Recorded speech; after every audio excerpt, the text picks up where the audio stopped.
that's a visual image I will always have with me, and a pretty exciting time. All my life I've gone to things pretty hard charging. My mom and dad taught me, well, whatever, either don't do something or do it full speed. So when I came to know Christ, I really wanted to deal with my Christian faith in the same way. I had a real fear of being a hypocrite. And so I got very involved in quite a number of things quickly. My life changed. Someone said to me, if your calendar and your checkbook don't look different as a Christian, then something's wrong. Well, from March of 1995 to today, my calendar and my checkbook both look dramatically different than they did prior to 1995.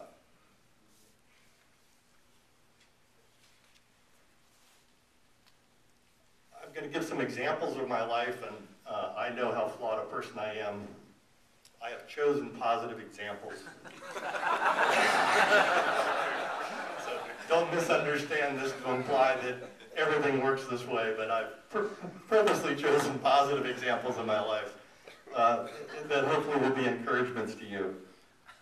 And many of them revolve around prayer. And one thing I've learned is you really need to be careful what you pray about because the Lord tends to answer prayers more dramatically than you might expect. In business, I pray constantly. The scripture tells you to pray constantly. And constantly, I've discovered means constantly. And so I pray in the morning, I pray during meetings, I pray in the middle of a meeting when I'm about to say something that I know I shouldn't say, and ask the Lord to guard my tongue. And it's astounding at the things that occur when you do that. And it's astounding the things that the Lord has protected me against while I'm negotiating or dealing with people or upset with people by just constantly asking Him to help to really guard your tongue. In business decisions, when I was looking to buy all the land for Dove Mountain I had assembled with my brother in the 1980s, about 6,000 acres. We had a partner that bought us out in 1991. And I was looking to buy it all back from the successor to that company in 1996. And it really was going to be a stretch. And we had gone through our difficulties in the 80s. Things we were doing very well in the early 90s. And it was a real stretch for me to try to buy back all of Dove Mountain and to try to do it without a partner. And so I started praying to the Lord. Lord, you know my heart. You know my ambition. You know that I reach too far. You know that I want to go do this. So please take this away if I shouldn't be doing it. And I prayed that consistently. And unbelievable things occurred to open the doors for me to be able to buy it back.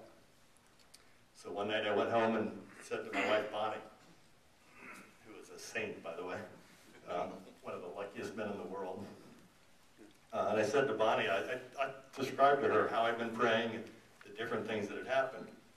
I said, Bonnie, I think the good news is the Lord is opening the doors and it's okay for me to try to do this.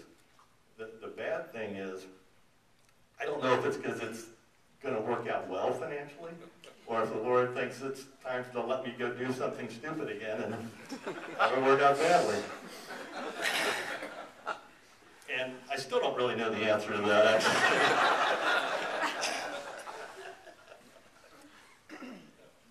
Last year, the last 2 years have been particularly difficult. I invested an awful lot of time, an awful lot of money, and an awful lot of heart in developing the Ritz-Carlton. And major partners there, the Ritz-Carlton Hotel Company is my partner on the hotel.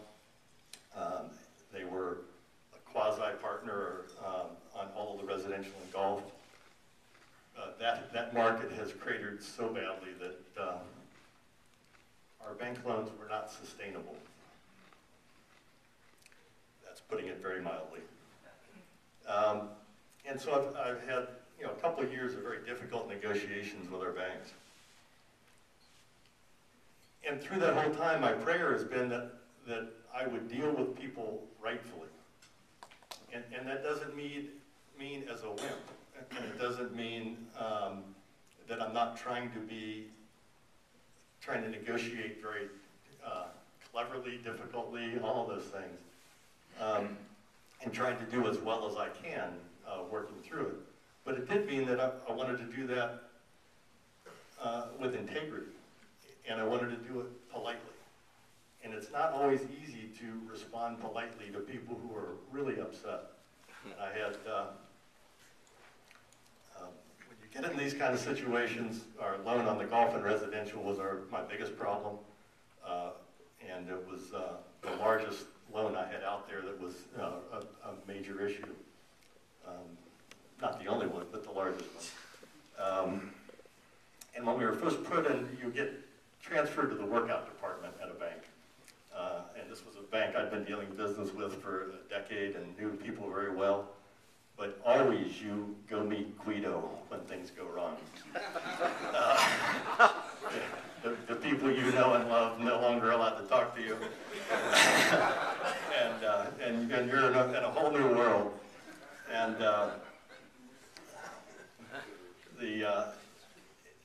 and generally, what I realized quickly, and my wife and I sat down and we were literally praying for the people that we're negotiating against. And you realize that this is a guy who has 600 bad loans.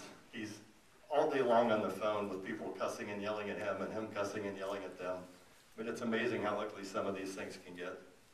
And I just felt bad for him and realized he's a family man. He's got to go home at night. So I just started praying for him, and I obviously was praying to the Lord for whatever, you say the words, Lord, your will be done, not my will. It's hard to mean that all the time. But I really tried to pray that, and I really tried, and I think succeeded at putting the result way behind the process and just how I would deal with people. And he started off angry, and I started off polite. And over a period of months, we actually became pretty good friends. And I won't say that he, certainly the bank as an institution, he had committees to go through and everything. Certainly he didn't do me any favors. But the things that occurred were shockingly positive as I worked through all of my difficulties. And I've been very fortunate. Ended up finding a fellow named Ray Sidney, who I refer to as Google Man, but he was the third employee of Google and was able to come in and be my partner, pay off the bank on a negotiated settlement with the bank. And we're now continuing on with that development, which 2 years ago I would have thought I would have had no chance to still be involved with it. But now continuing on with a debt-free property on that, and very positively working forward. But I really did concentrate through that last 2 years on how I was dealing with people, and certainly did not expect the results that I've had. And I still have issues on a few things. I had to give back a shopping center to a lender. I've got, when you own the amount of real estate I did and the market did what has occurred, certainly have some scars to show for it.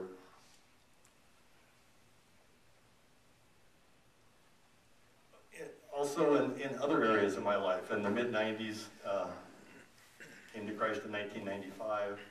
By 1997, my business was booming. Things were going just amazingly well. And Bonnie and I sat down. We'd gone to a Focus on the Family retreat and listened to Dr. Jim Dobson and his wife Shirley on a number of different topics. But Shirley that weekend made mention of, we can all get so involved in all the problems of the world and so caught up in all of the 24-hour news cycles, and you can just feel hopeless, that there's just so many things that are wrong that there's just nothing you can do. And she said, if the Christian community, the Christian world, if everyone would just do one thing, whether it's local or just in your family or whatever, just concentrate on doing one thing, then you can have an impact, and you shouldn't worry about the entire globe. So Bonnie and I started praying, Lord, you've blessed us inordinately. What would you like us to do? We want to have open hands. We want to be involved in your kingdom work. And just in numerous ways, I've never had anything so clear in my life, and Bonnie and I both, that the Lord wanted us involved in Christian education. And so we started praying about how to go about starting another Christian school. And that's what ultimately led to Push Ridge Christian Academy being founded. But at the time, I was trying to buy land to build a school, and the land that I had sort of targeted was 5 different parcels, and I couldn't get all the owners to agree to sell. We needed to try to assemble the land, and I was sort of just floundering on it. I was busy in business and going on. One night I was coming home late from Phoenix, and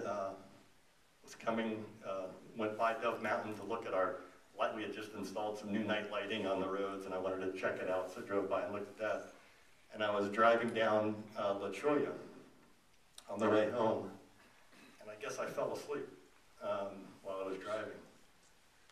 And I was going about 45 miles an hour, I assume, and all of a sudden I looked up, and I was going through a stop sign, and there was a small truck coming by.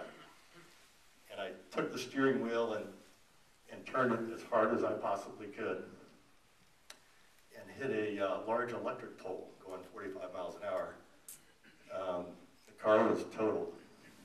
The electric pole creased the car all the way through, and I wasn't hurt. And the airbag went off in the car, and the whole inside of the car was just a fog.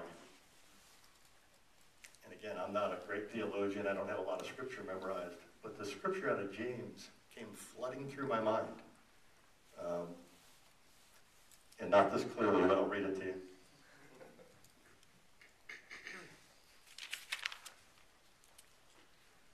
Come now, who you say, today or tomorrow we'll go into such and such a town and spend a year in there and trade and make a profit. Yet you do not know what tomorrow will bring. What is your life? For you're a mist that appears for a time and then vanishes. Instead, you ought to say, if the Lord wills, we will live and do this or that. As it is, you boast in your arrogance. All such boasting is evil. So whoever knows the right thing to do and fails to do it, for him it is sin. The scripture that came into my mind wasn't quite that articulate. But literally that scripture came into my mind as your life has been a mist and just can disappear. And literally 2 days later, I called my broker friend, and we bought the middle piece of the 5 we were trying to assemble. And I just thought, I'm going to trust God. I'm supposed to be doing this. And over the next year, we bought all 5 pieces and successfully assembled it. Worked for a year and a half getting county approval to do a school. And then out of the blue, got called by what was then the Palo Verde Christian School. And they were in huge financial trouble. I didn't know it, had not known about that. And because they heard we were trying to start a school, because I was now involved with several other families, they came to us to see if we would take over their school. So you sit and go, Lord, why did you have me go bury all this money over here if I'm supposed to now go over and do this? And we had no idea if we were going to be able to sell the land or what we were going to be able to do. But after numerous people praying and looking, we really realized we were supposed to now go do a whole different plan.